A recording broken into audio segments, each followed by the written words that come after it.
اگر اس اسم مبارک کو پڑھا جائے اور روزانہ فجر کی نماز کے بعد تو اس کی مالی پریشانی دور ہو جائے گی اور اللہ عز و جل خوشحال کریں گے، درازی عمر کے لیے بھی مجرب ہے، اور اسی طرح مقدمہ اور وراثت میں کامیابی کے لیے بھی یہ بہت مجرب ہے، اور منصب اور بلندی درجات کے لیے یہ بہت مجرب ہے، دنیاوی ترقی اور وجاہت کے لیے بھی اس اسم مبارک کا کثرت سے ورد کرنا چاہیے، اور اسی طرح اضافہ رزق اور خیر و برکت کے لیے بھی اس مبارک نام کو پڑھو۔ اللہ عز و جل اس کے بے شمار فوائد آپ کو عطا فرمائیں گے۔ کوشش کرو طلوع آفتاب سے پہلے صرف ایک تسبیح پڑھنے کا اہتمام کر لو۔ بسم اللہ الفتاح و بہ استعین۔ انتہائی واجب الاحترام بزرگان محترم، برادران عزیز، آج ہم آپ کی خدمت میں اللہ عز و جل کا وہ مبارک نام پیش کرتے ہیں جس مبارک نام کی برکت سے آپ کو مالی پریشانی سے نجات ملے، اللہ عز و جل درازی عمر عطا فرمائے، عمر زیادہ ہو، زیادہ بھی نہ ہو تو بابرکت ہو تھوڑی سی لیکن اس میں کام بہت زیادہ ہو جائیں۔ کائنات کا حقیقی وارث اور خالق اللہ عز و جل کی ذات ہے، ساری کائنات نے فنا ہو جانا ہے، اللہ رب العزت کو بقا ہے۔ کل من علیہا فان ویبقى وجہ ربک ذو الجلال والاکرام۔ ہر ایک چیز فنا کے گھاٹ اتر جائے گی، اللہ عز و جل کی ذات عالی باقی رہے گی۔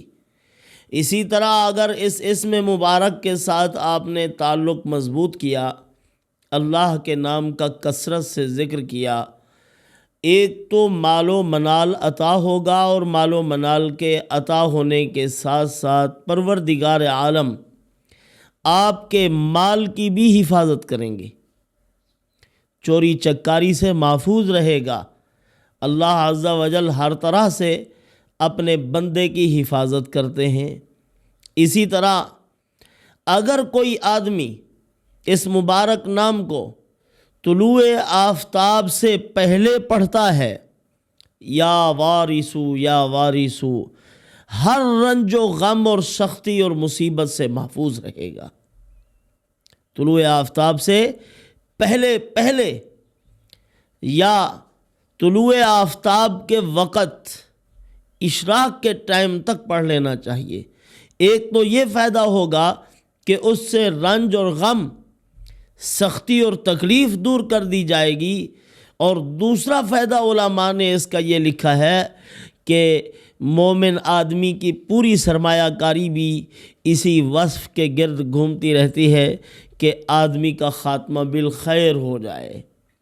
تو فرمایا جو آدمی طلوع آفتاب سے پہلے پڑھے گا اس کا خاتمہ بالخیر ہوگا، اور جو شخص مغرب اور عشاء کے درمیان اس کو 1000 مرتبہ پڑھے، وہ ہر قسم کے مصائب و آلام سے محفوظ رہے اور حیرت دفع ہو جائے۔ حیرانگی کی کیفیت، پریشانیاں، مختلف الجھے ہوئے مسائل اللہ پاک وہ دور کر دیں گے۔ یعنی قریب ایک ہی فائدہ نظر آتا ہے، طلوع آفتاب سے پہلے یا غروب آفتاب کے بعد، یعنی مغرب و عشاء کی نماز کے درمیان اگر پڑھے گا تو اللہ عز و جل ان کی بڑی پریشانیاں جو زندگی کی ہیں وہ دور کر دیں گے۔ ایک آدمی بے اولاد ہے، اولاد نہیں ہو رہی، اللہ تعالیٰ سے دعا مانگے۔ قرآن مقدس میں اللہ پاک نے مختلف مقامات پر یہ آیات بیان فرمائی ہیں کہ میرا اپنا ہی فیصلہ ہے کہ کسی کو بیٹے دیتا ہوں، کسی کو بیٹیاں دیتا ہوں، کسی کو بیٹے اور بیٹیاں، او یزوجہم ذکرانا و اناسا، بیٹے بیٹیاں دونوں عطا کر دیتا ہوں۔ وَيَجْعَلُ مَن يَشَاءُ عَقِيمًا، کچھ ایسے بھی ہیں جن کو بانجھ رکھتا ہوں، بالکل اولاد دیتا ہی نہیں ہوں۔ تو بے اولاد آدمی کثرت کے ساتھ اس اسم مبارک کو اپنے ورد میں رکھے تو پروردگار عالم ضرور اس کو اولاد عطا فرمائیں گے، اگر مقدر میں ہے تو۔ مقدر میں نہیں ہے تو پھر تو بندہ ایسی چیز جو انسان کے مقدر میں ہے ہی نہیں، اس کو حاصل کرنے کی تگ و دو کیا کر سکتا ہے؟ اب اللہ رب العزت کے فیصلے تو چینج ہو نہیں سکتے۔ رفع الاقلام، جو لکھنا تھا وہ لکھ لیا اللہ پاک نے، قلمیں اٹھا لی گئی اور صحیفے خشک ہو گئے۔ جو کچھ فیصلے تھے وہ تمام ہو چکے ہیں، مکمل ہو چکے ہیں۔ اب اس کے اندر انسان اپنی کسی کوشش کو، اپنی جد و جہد کو دخیل سمجھے، یہ عقیدے کی کمزوری ہے، ایمان کی کمزوری ہے۔ اسی طرح فرمایا کہ اگر کوئی آدمی اپنے مال میں برکت چاہتا ہے تو وہ بھی اس اسم مبارک کو پڑھے، اللہ رب العزت اس اسم مبارک کی برکت سے اس کو مالا مال بھی کریں گے، مال میں برکت بھی عطا فرمائیں گے۔ آج کل عصر حاضر میں کثرت کو دیکھا جا رہا ہے، لوگ اسی کو بڑا خوش نصیب سمجھتے ہیں جس کے پاس پیسہ زیادہ ہے، جس کے پاس تھوڑا ہے، برکت والا ہے، کچھ بھی نہیں سمجھتے لوگ، اور ہر ایک آدمی کثرت کی طرف جا رہا ہے۔ حالانکہ حقیقی چیز برکت ہے، انسان کھائے، اعمال صالحہ کی توفیق نصیب ہو، انسان کھائے، برکت ہی برکت ہو۔ بہت سے ایسے لوگ دیکھے ہیں بڑے لمبے عرصے تک وہ نمازی رہے ہیں، بالکل نماز میں کوتاہی نہیں ہوتی تھی، 100% نماز کے پابند، ہاتھ میں تسبیح، اللہ کا ذکر، اچانک بالکل راہ راست سے بھٹک گئے۔ وہ اذان ہو رہی ہے، لوگ نماز کی طرف جا رہے ہیں، وہ بیٹھے ہوئے ہیں، نماز کی طرف جانے کو جی نہیں چاہتا۔ کیا چیز ہے؟ اندر ہی اندر میں وہ کسی نہ کسی جگہ حرام میں مبتلا ہوتا ہے۔ وہ پہلے رزق حلال تھا، اس کی برکات و ثمرات تھے، اور اب جب حرام میں مبتلا ہے تو پھر اللہ رب العزت نے اعمال صالحہ کی توفیق چھین لی ہے۔ اب نماز کی طرف رخ ہی نہیں وہ، حالانکہ پکے نمازی تھے، نماز نہیں پڑھتے، اعمال صالحہ میں دل ہی نہیں لگتا، اس کے ذرائع و وسائل میں سے کوئی نہ کوئی ذریعہ ایسا بن جاتا ہے جو حرام ہوتا ہے، وہ اس کو محروم رکھتا ہے۔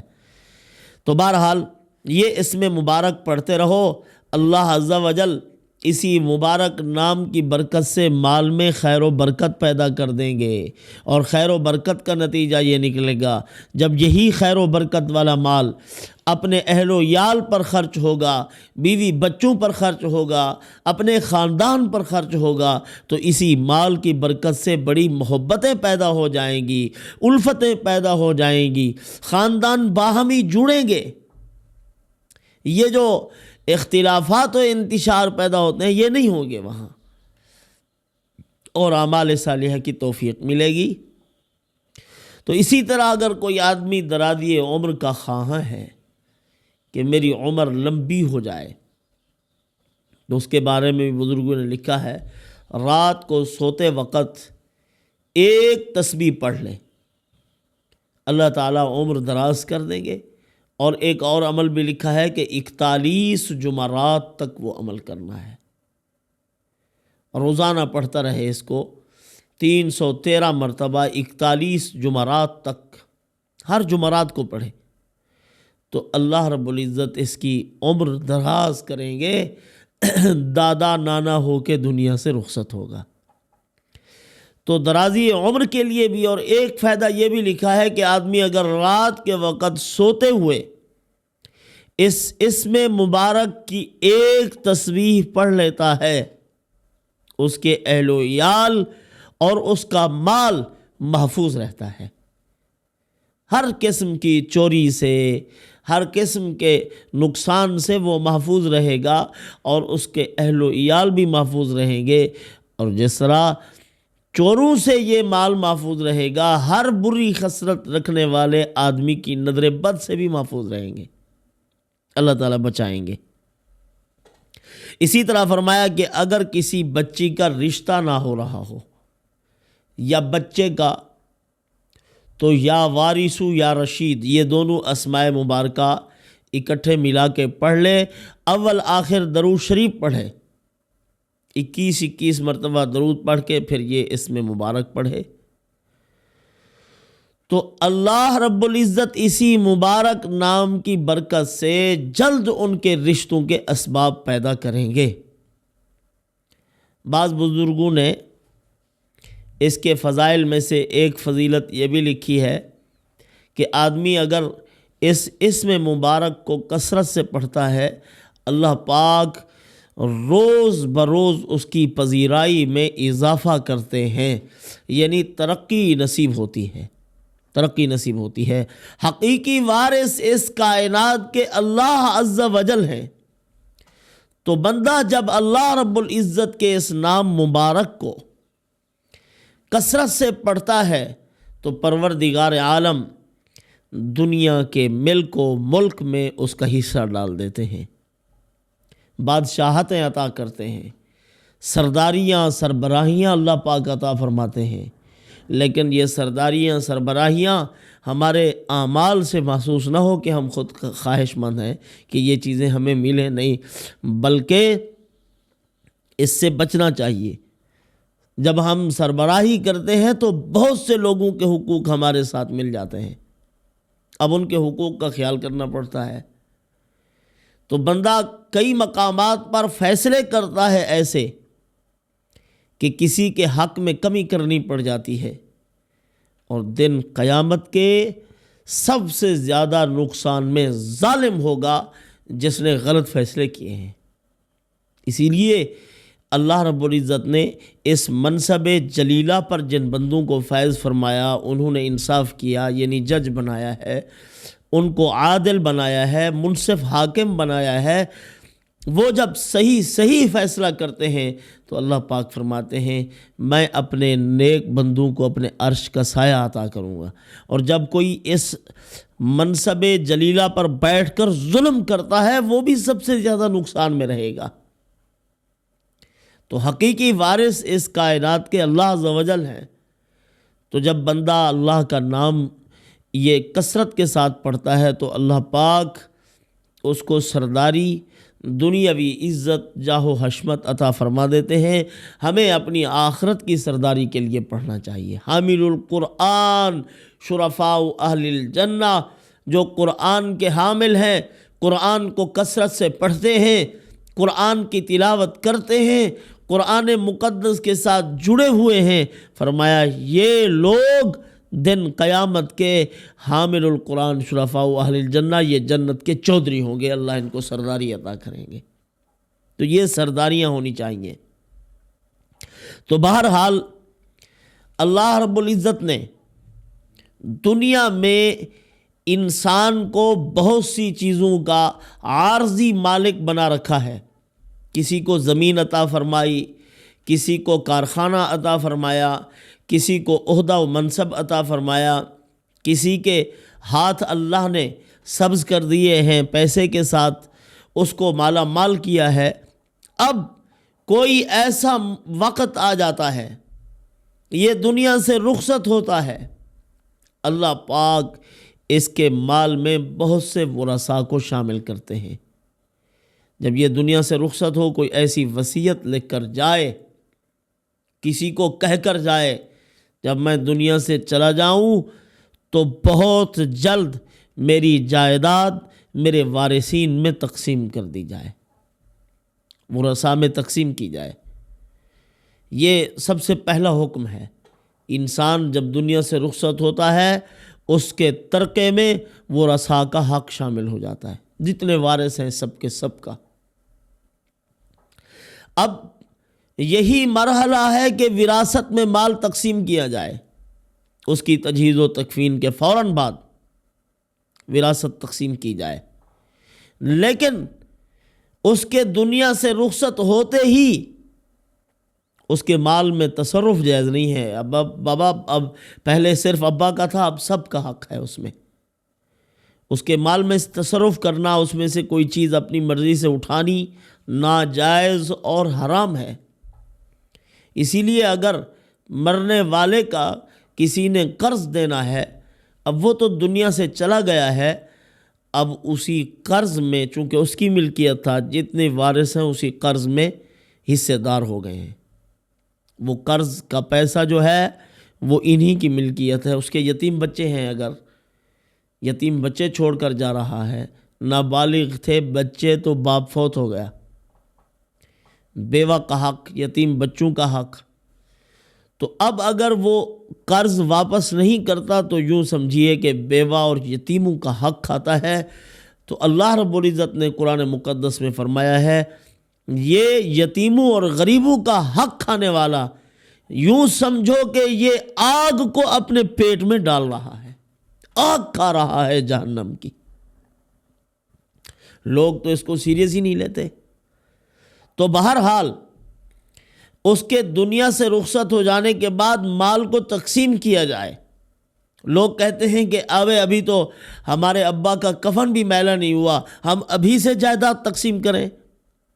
اب باتوں میں تضاد دیکھیے، اس وقت جائیداد کو تقسیم نہیں کر رہے، کچھ عرصے کے بعد جب تقسیم کا مرحلہ آتا ہے اور بڑے بھائی جائیداد پر قابض ہو جاتے ہیں، اچھی اچھی زمینیں اور اچھی اچھی چیزیں وہ ہتھیا لیتے ہیں، تو پھر یہ چیخ رہے ہوتے ہیں چھوٹے بچے، پہلے تو کہہ رہے تھے کہ ہماری بھائیوں کی بڑی محبت ہے، بعد میں روتے پھرتے ہیں کہ ہمارا تو اس میں حق تھا، وہ بھائی زیادہ کھا گیا ہے، اس نے زیادہ چرا لی ہے، اس نے ہمارا نقصان کر دیا ہے۔ پھر رونے کی کیا بات ہے؟ پہلے تو محبت تھی آپ کی آپس میں، اور بہت زیادہ محبت تھی۔ ارے اللہ نے تمہیں وارث بنایا ہے، جائیداد انصاف کے ساتھ تقسیم کر لی جائے، پھر اس کے بعد اگر تم کسی بھائی سے محبت بانٹنا چاہتے ہو بانٹو۔ اسی طرح بعض لوگ اپنی بہنوں کا حق کھا جاتے ہیں۔ بہنوں کا حق کھا جانا، جتنی اللہ نے عورت کو نرم و نازک بنایا ہے، اس کے رگ و ریشہ میں پروردگار عالم نے نرمی اور محبت ڈال رکھی ہے، وہ اپنے بھائیوں پر نچھاور ہوتی ہیں، قربان ہونا چاہتی ہیں، اتنی بھائیوں کے دل میں نرمی نہیں ہوتی، بھائیوں کے دل میں محبت نہیں ہوتی۔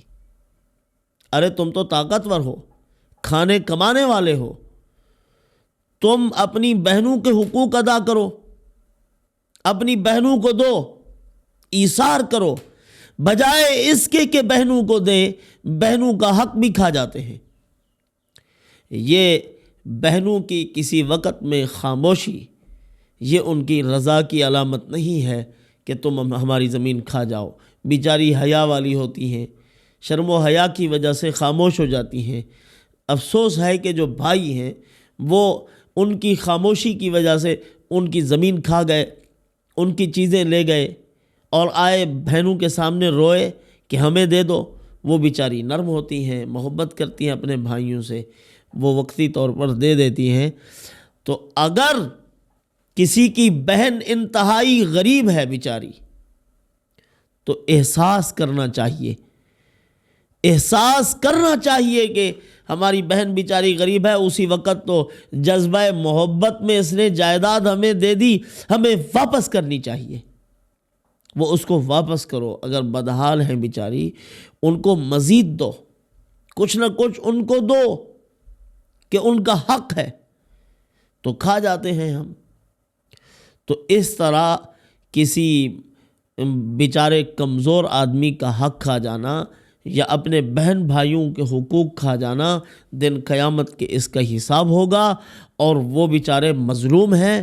اگر کسی وقت اہل و عیال کا بوجھ اس کے سر پر آ گیا، بچوں کی تعلیم کا مرحلہ آ گیا، بہن بیچاری سسکتی بلکتی رہی اور ٹھنڈی سانس نکل گئی اس کی، تو وہ بیچاری، اس کی بد دعا سیدھی عرش پر جائے گی، اور حق کھانے والا بھائی بھی سکھ کے ساتھ زندگی بسر نہیں کرے گا۔ اللہ اس کو ذلیل و رسوا کریں گے جس نے بہن کا حق کھایا ہے۔ اسی لیے اپنی بہنوں کا ہاتھ بٹانا چاہیے۔ اللہ نے ان کو صنف نازک بنایا ہے، ان کو کمزور بنایا ہے، تو ہمیں ان کا خاص خیال رکھنا چاہیے۔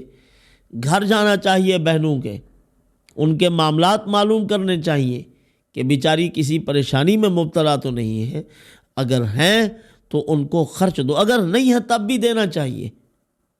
ہمارے ذمے ہے حقوق، صلہ رحمی کرنی چاہیے۔ تو اس کائنات کا مالک و مختار اور حقیقی وارث اللہ عز و جل کی ذات عالی ہے، اور اللہ پاک نے بندوں کو عارضی طور پر دنیا کا مالک بنا رکھا ہے۔ آج سے پہلے کتنے لوگ آئے چلے گئے، وہ حقیقی مالک نہیں تھے کائنات کے، چاہے انہوں نے دعوے بھی کیے ہیں۔ یہ کائنات ان کی ملکیت سے نکل گئی، اور ہماری ملکیت سے بھی نکل جائے گی۔ ہمیں سوچنا چاہیے کہ کسی کا ہمارے اوپر کیا حق ہے، ہم نے کن کن کے حقوق ادا کرنے ہیں۔ تو بہرحال اللہ عز و جل کے اس مبارک نام کا کہ بے شمار اثرات و برکات ہیں۔ 111 مرتبہ اگر اس اسم مبارک کو پڑھا جائے روزانہ فجر کی نماز کے بعد، تو اس کی مالی پریشانی دور ہو جائے گی، اور اللہ عز و جل خوشحال کریں گے، درازی عمر کے لیے بھی مجرب ہے، اور اسی طرح مقدمہ اور وراثت میں کامیابی کے لیے بھی یہ بہت مجرب ہے، اور منصب اور بلندی درجات کے لیے یہ بہت مجرب ہے۔ دنیاوی ترقی اور وجاہت کے لیے بھی اس اسم مبارک کا کثرت سے ورد کرنا چاہیے، اور اسی طرح اضافہ رزق اور خیر و برکت کے لیے بھی اس مبارک نام کو پڑھو۔ اللہ عز و جل اس کے بے شمار فوائد آپ کو عطا فرمائیں گے۔ کوشش کرو طلوع آفتاب سے پہلے صرف ایک تسبیح پڑھنے کا اہتمام کر لو، یا غروب آفتاب کے بعد مغرب اور عشاء کی نماز کے بعد ایک تسبیح پڑھنے کا اہتمام کرو۔ یہ سب فوائد اللہ پاک عطا فرما دیں گے۔ والسلام وما علینا الا البلاغ۔